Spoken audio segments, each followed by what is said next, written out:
Well,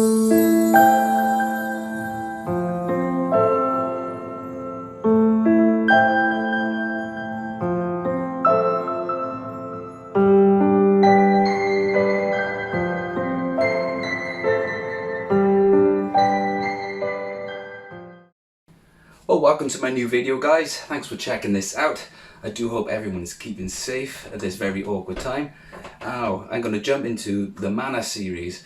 So, last couple of years, we've had a couple of games released to the PlayStation 4 and the Nintendo Switch. Most recently, the Trials of Mana. And I downloaded that to my PlayStation 4 quite recently. It's been out for a while. And there's a good couple of hours of gameplay in that. And I was very impressed. So, I'm thinking a lot of you guys are now interested into the Mana series itself. Now over here in the UK it was a bit different and a bit complicated to try and understand. The very first game that we actually had was The Secret of Mana, and I picked this up for the Super Nintendo, must have been about 15 years ago, and this cost me around about 50 quid back then, which was, you know, even a bit more money then, but I was very excited to pick that one up. Now what actually got me into the Mana series itself was my very first game I managed to play by Squaresoft was the game Final Fantasy VIII. I looked on the case itself and there was the logo Squaresoft. So I started to look into the games developed by Squaresoft, and for the PlayStation 1, Squaresoft were amazing. They brought out some awesome gems and they were just hitting the ball at the park every hit. So I went back even further and I couldn't really find many games made by Squaresoft, and I managed to come across Secret of Mana, and that being a 3-player RPG just blew my mind. I thought that was awesome, so I was really glad to pick that up. So I'm going to jump into basically an easier guide to see how the series was spanned out, to really help you guys how the series was delivered to us. First in the series, Mystic Quest, released back in 1992 for the original Game Boy, and originally viewed as a spin-off to the Final Fantasy series, and some people did consider it as first released in Europe. The game does resemble much like the original Zelda games, which later the director did actually work on a few of the Zelda titles, and through the course of time many people has considered it as one of the best titles on the handheld. The director did work on the original Final Fantasy games and went on to create many titles within the series and many other series within Squaresoft, and is considered one of the major roles within that company and the video gaming business. Now here's one thing that does confuse a fair few people. The game Mystic Quest Legend for the Super Nintendo has nothing to do with the Mana series. It was basically a name that was changed and brought over here to introduce people to Final Fantasy and the role-playing game type of genre. So let's head over now to the sequel, Secret of Mana, which is the first game to carry the Mana in the name. The original director is back to build on and grow on his first release with access to better graphics and sound. Plans were in line for this to be a launch title for the SNES CD, which was an add-on to the original Super Nintendo, but due to its failure it then got ported over to the cartridge, which went under many alterations to fit on and losing many features. One of the most significant changes was the removal of the option for the character to take multiple routes throughout the game that actually led to several different endings.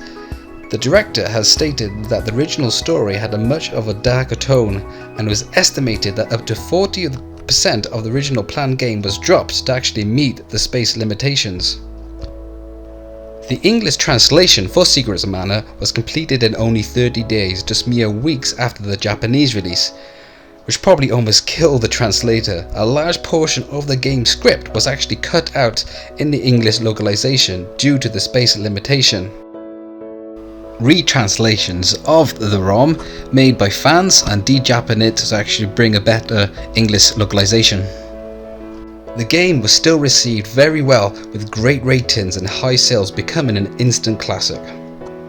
Now, just to add to confusion of the Mana series, back in 1996 we had a game titled Secrets of Evermore released by Squaresoft. Now this game was actually made in Square in the USA, and was actually not made by any of the members of the people behind the Mana series. So this game did confuse a lot of people, and I think it probably played off the actual name to actually make a quick buck, but that's what people say. But this game does have some elements of the Mana series, but it has nothing to do with the actual series. It's still worth a pick up and still a great game, and is considered more of a cult classic now. So over here in Europe, it actually wasn't until 2004 we had another Mana game called Sword of Mana, which was a remake of the first one. So yeah, with Sword of the Mana, I actually want to just try and jump in with this.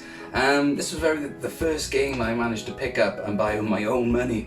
I remember my friend saying, well, you got your own money, what do you want to do with it? And I was just like, buy a Mana game. So this was the very first game I remember buying with my very first paycheck. That was about 25 to 30 quid back then. And yeah, there's a lot of mixed reviews with this, and I was impressed with how the game looked. But the sheer lack of multiplayer with the connecting devices, that was the main fault, and that was the main charm of the series. But the game on single player, you hook this up to a Game Boy Advance player, get on your TV, it is pretty sweet.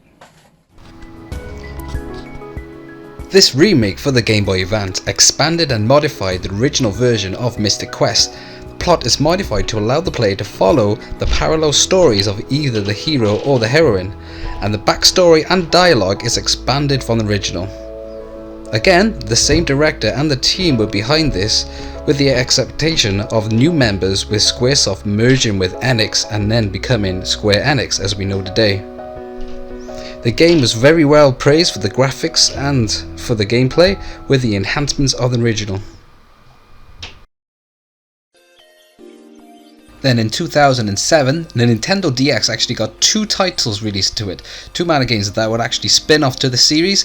Now these games weren't that well received, but I actually haven't managed to play them myself, but one day I'd like to give this some time and some effort to see what these games are like.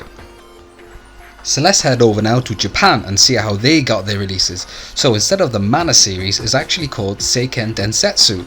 So the first one was basically Mystic Quest, so that was just titled Seiken Densetsu, and then we had the second one, which was actually Secrets of Mana over here, and then you had Seiken Densetsu 3 for the SNES, which we never got. So jumping back in, this is my Secret of Mana 2 that I picked up on Etsy a few years ago. I really want to try and get a physical edition. So this is an NTSC type of casing, and it's an NTSC actually output game. So I managed to actually play this game natively with my SNES by a universal adapter. You just chuck that in at the top. So that's my NTSC game, and you just want to grab a PAL game. So it basically tricks the actual main cartridge slot. That is actually a PAL game coming out. So this was another role-playing free-play game, and I still haven't managed to really get into it because I really want to sit down with a couple of guys to try and smash this out. Now this was the only way to actually play this game in English, but now thankfully now this year it came out, the Trials of Mana for the PlayStation 4, so I'm going to eventually try and crack on with that as well.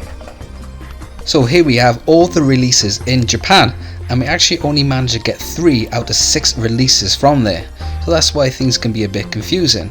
But Legend of Mana was actually released in America, so you can get that at USA, and also Secret of Mana 4 was released as well for the PS2 in America, so there is a way around it. Now with the Legend of Mana, I actually managed to pick that up, or download that should I say, onto the PlayStation 3 network by setting up a American account, and I just actually linked my PayPal account so I can download the PlayStation 1, because that game was actually released in the United States in English, so we can actually play that over here. But that was the only method I could actually do that legit without getting a modded PlayStation 1 and importing. And I only picked it up for about £3-4, it was on a deal. And let's fast forward now to 2014, and then we had a mobile port, but that was only released in Japan. But then later for the PS Vita, and also now on Android, you got Adventures of Mana, which is another remake of the first one. Then we had Secrets of Mana, which is another remake for the PlayStation 4, completely revamped with voice acting. Then we had a Collection of Mana, made by M2, and that actually included the first game, the second game, and the first time in the European release, we actually had Trials of Mana, which is the third game. And then lastly, most recently, we had Trials of Mana, a complete remake for the PlayStation 4, which when I downloaded the demo I was pretty excited and jumped into a video to help you guys understand the actual series of Mana. So hopefully we actually may get some of the releases that never got ported and released over to the UK.